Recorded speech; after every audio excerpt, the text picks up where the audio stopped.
If you're looking for something to do inside because you know you're tired of doing outside things or the weather, blah, blah, I got a great thing for you to do. Check out Two Rivers Gallery because there's a very cool exhibition on right now put on by the Clydley First Nation here in Prince George. It's called Water is Life, and it features so many artists from the Clydley and all of the things that they have made, things that they have done, things that they have painted. There's textiles, fine arts, a whole variety. We're going to explain all of it to you on the show today.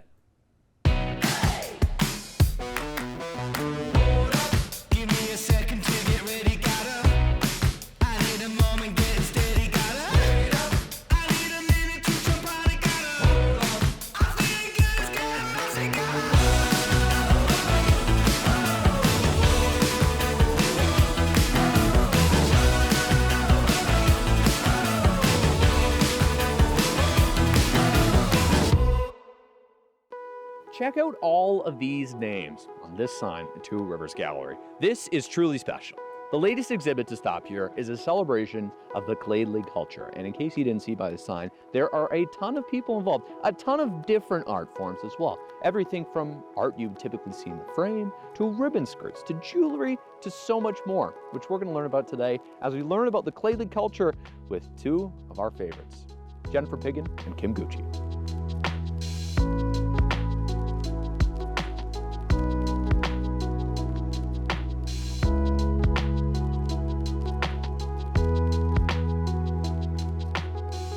Now inside the gallery here at Two Rivers, and this is just beautiful stuff.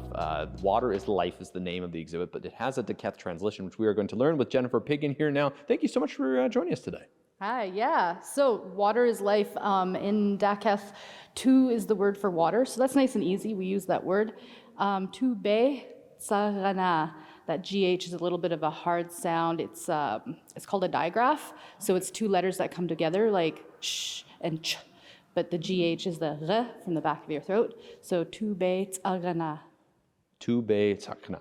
Did I get it right? Pretty close? Yeah. Good effort. So you can practice this when you come and check out the exhibit here at Two Rivers. But of course, there's lots to learn when you come inside here. I guess maybe the first thing to acknowledge is where we're standing is in the middle of the Two Rivers, which you'll notice when you come in the room here. One side is the Fraser River, the other side the Nechako. But this kind of goes behind the whole concept of the exhibit, which you helped co-curate with Kim Gucci, all about the Clydley and the confluence of those two rivers. Mm-hmm. Yeah, the big theme here is really showcasing our local culture, our artists that are of all ages, elders, those who've passed, and our up-and-coming youth artists who have several pieces in the exhibition as well.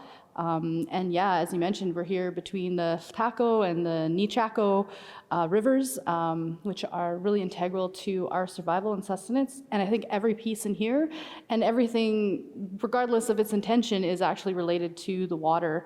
Even the paint requires water to be used. So the theme is quite broad and inclusive and really helps us connect with each other and the water systems that keep us alive.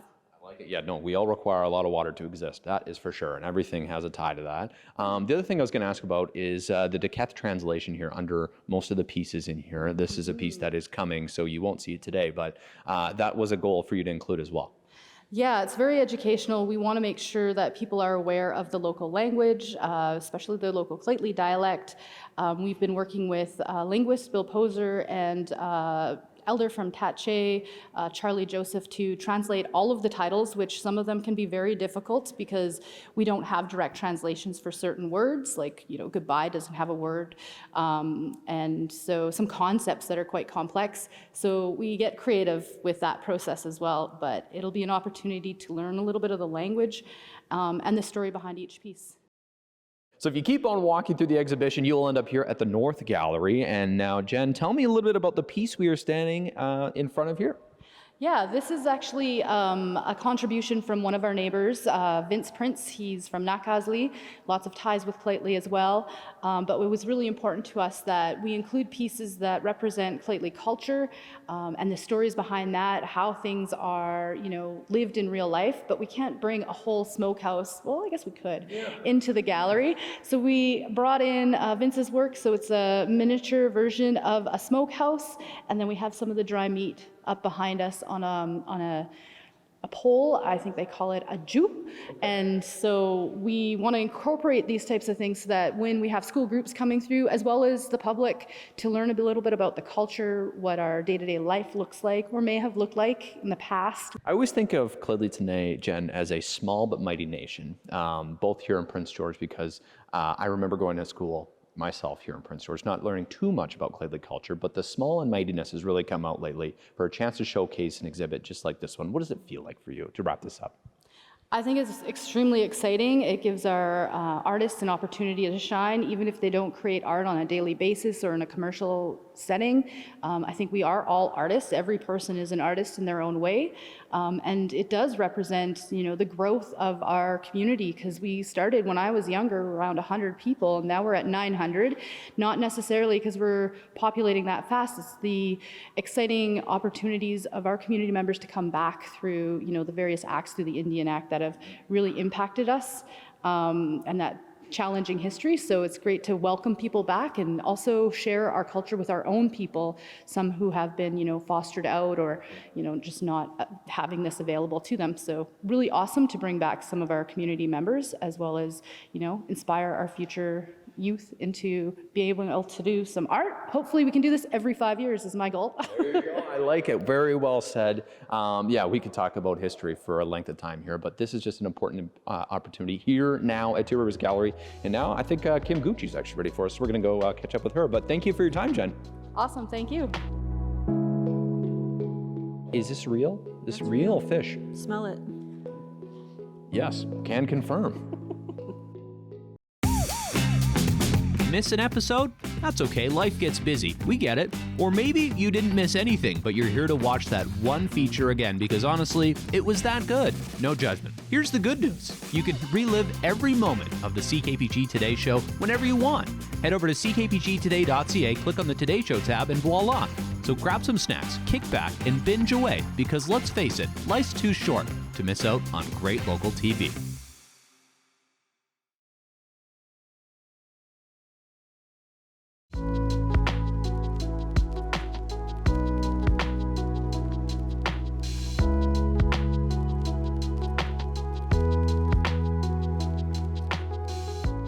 Now time to step into a different part of Two Bay Saginaw with Kim Gucci, the wonderful. Thank you so much for joining us. It's a pleasure to have you in this space. Yeah, well, it's great to be here to learn more. Like I'm learning to Ket language today just by learning that word. Water is life is what it translates to for people watching. But we're standing in the middle of three ribbon skirts, but I feel like would be a good starting point considering you are wearing one as well today. Talk to me a little bit about the art that is within here, because we're talking about the different forms with Jen Piggin, but the ribbon skirt is one of those. Mm-hmm. We have so many artists represented in the space, and some people don't consider a ribbon skirt art, but if you look at these pieces, it absolutely is art. It takes a certain amount of creativity and to have a good eye for color, for layout and such, so it is an art form. It is not a Claytley art form, but we have so many people that have multiple ancestors within them, just like myself. I am Claytley, but I'm also Secwepemc and Cree. So ribbon skirts very much come from the Cree culture from the plains. So, but many of our community members have many ancestral lineages, and it's really represented here in the art, right from jewelry to photography to baskets to all of these beautiful things. And so it's a culmination of a lot of ancestors. I was going to ask about the jewelry piece here because whenever I see you, you're wearing just absolutely gorgeous jewelry, like your earrings today. Very, very nice. And now these also have some beaded jewelry on them as well. Look around here, all different types on the wall as well. But talk to me about like the jewelry piece here too, because some people don't think jewelry is art, but it is. And this is Claytley art. The way I look at art is anything that's been created by you that is your interpretation of the world. It could be anything. It could be a piece of jewelry. This is a beautiful beaded piece by Shirley Gustafson. And beading is part of the Claytley culture very much, right? No? Same as ribbon skirts? Okay. Yeah, there's a lot of things that have been brought to us.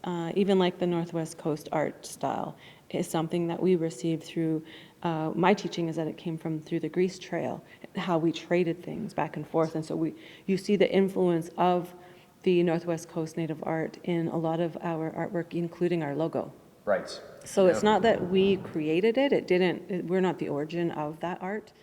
But it's part of the Clay Lake culture, for sure. It is, for sure. Absolutely, it is. It's definitely it feels like it's in my DNA. I like it. The other thing I was going to ask you, Kim, was because you are the co-curator on this, you've been working on this for how long here? Walk me through a little bit of the story. Oh my gosh. Okay, so George Harris and I sat down about 5 years ago. 5 years, been working on it that long. I remember it very clearly. We went up to his office and chit-chatted and threw some numbers around and some dates around, and then COVID hit. And then so about 2 years ago, we came back to the conversation, and that's where this has literally been a process over the last 2 years.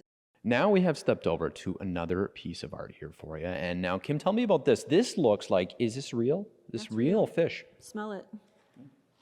Yes, can confirm.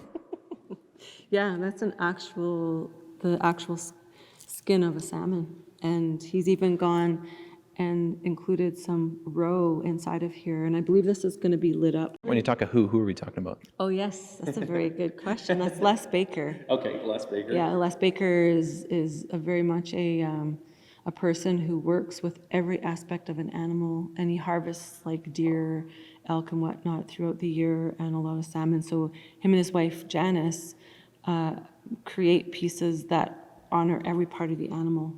Now, I feel like the opportunity to learn about Clay Lake culture like this one at Two Rivers Gallery doesn't come up that often. So I feel like if people are considering a trip here, they should definitely do so. But what would you say to people if they're watching this, Kim?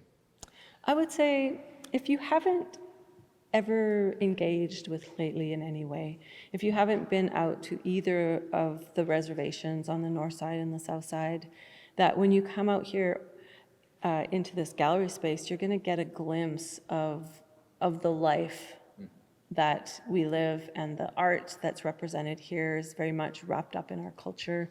And one thing that I can say as a practicing artist is that a lot of our art forms have been sleeping. I don't want to say lost. Yeah. Like the language, our stories and whatnot have all been sort of like tucked away. And this is an opportunity for not only our community has never seen this. We've never seen this all in one space. So we get to experience this, and we get to share it with the community, and I think it's so exciting, and I think it's the beginning of more. 5 years in the waiting for this. Kim, you've done a fantastic job, so give yourself a pat on the back. Must you chill for your time. Come check it out here at Two Rivers Gallery, folks, on right now.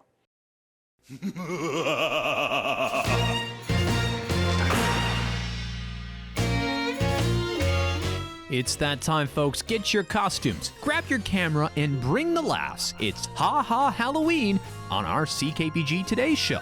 All you have to do is submit your best Halloween photos, anything from costumes to decorations, or your best pumpkin carving. Then add in a funny caption online, and you and your neighbors might just be laughing when it's featured on air here on our CKPG Today Show. And here's the treat. There's no trick. You could win a pair of tickets to see Russell Peters live at the CN Center November 6th. So get creative, get funny, and enter online at ckpgtoday.ca, because this Halloween, the laughs are to die for.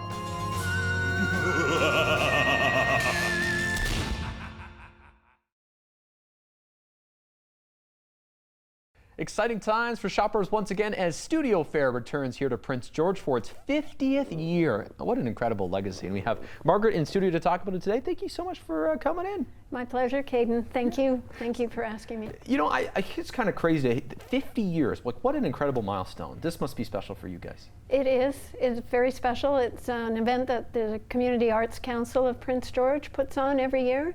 It started as a very small event in the Jack Bryant Room at Studio 2880, and then grew to be a presentation at the Civic Center. And in 2021, we moved to the CN Center, which is now our home, and we've expanded.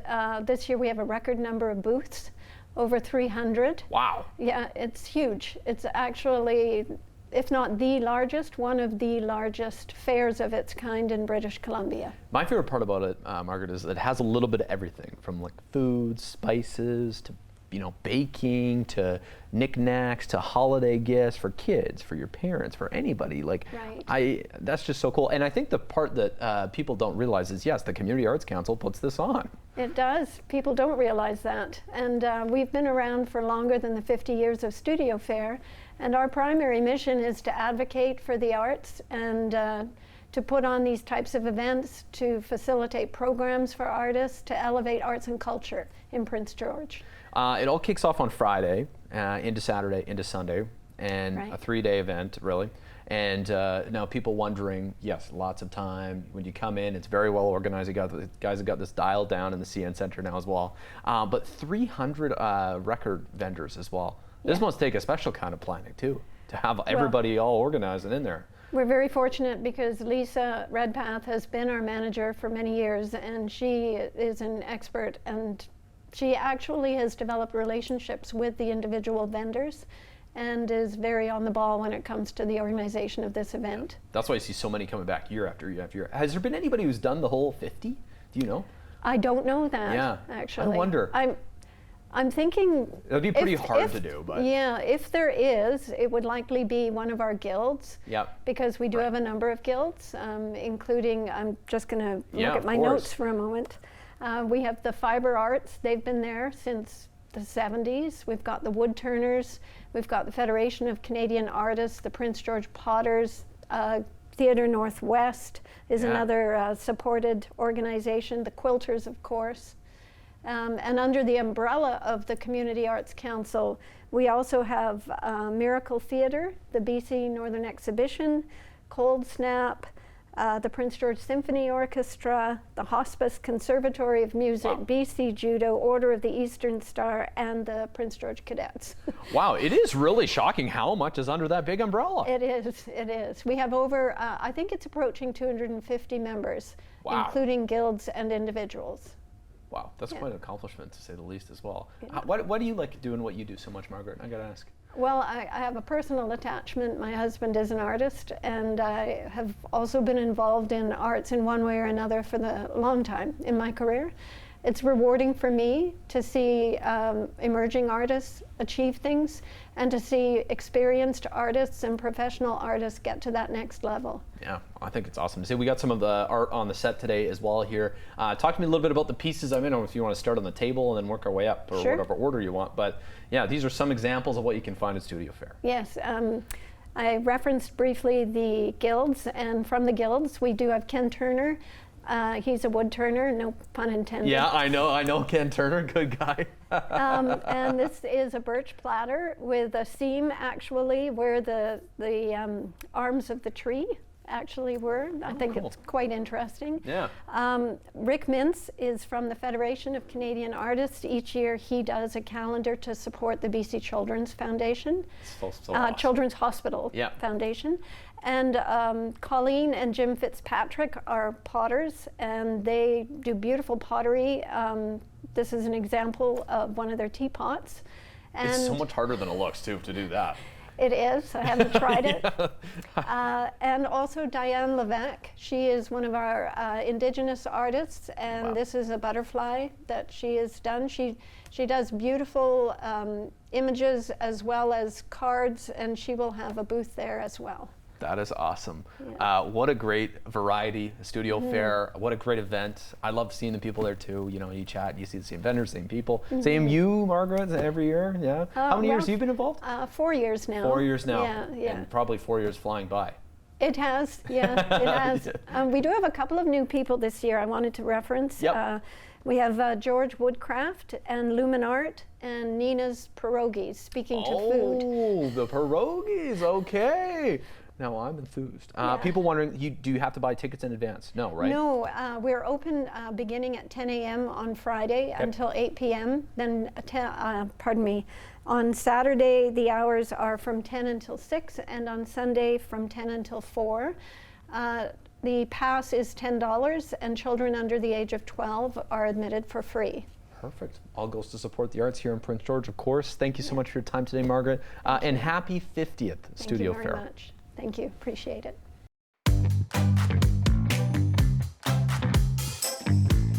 Taking a look outside at our CKPG Snapshot of the Day, a look into National Geographic here for you, courtesy of Connor Westergaard, who loves to get out and about and capture unbelievable shots of the wildlife.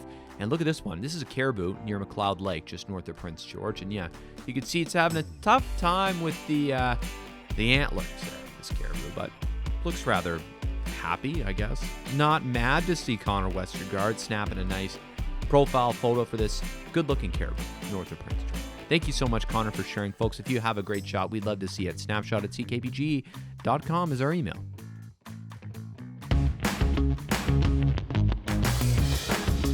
Hey there, got an idea or suggestion for the show? Reach out and connect through our social media or send us an email at letstalk@ckpgtoday.ca. You know, many people carve pumpkins this time of year, normal thing to do. What if you carved a field? Maybe with a crop circle, you know? How would this happen? Is it aliens, right? This is all mysterious stuff. And the center of it all is Vanderhoof, the center of British Columbia. How did this happen? Well, they were deemed authentic today in local history.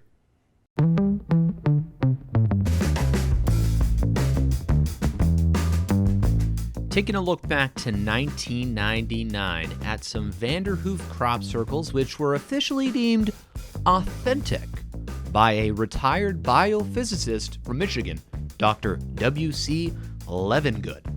Now, how are they authentic, you may ask? Well, Dr. Levengood said after studying a bunch of samples, basically what happens is there's a little bit of a vortex that forms in the middle of a field. They rotate and create a giant circle, which is why you see the giant circle dead zones in the middle of these fields in Vanderhoof, British Columbia. No, he says, it wasn't aliens. There you go. Authentic or not, I know there's going to be some doubters out there. The crop circles, I don't know, kind of just spooky to me. I would like one in the shape of Vladimir Guerrero Jr. personally, but that's okay. Maybe if the Jays win, we can conjure that up from somebody out there. Thanks so much for watching today, folks. Don't forget to enter Ha Ha Halloween online at ckpgtoday.ca. Simple photo, caption. You get entered to win tickets to see Russell Peters. We'll see you for more good stuff on the show tomorrow. Bye for now.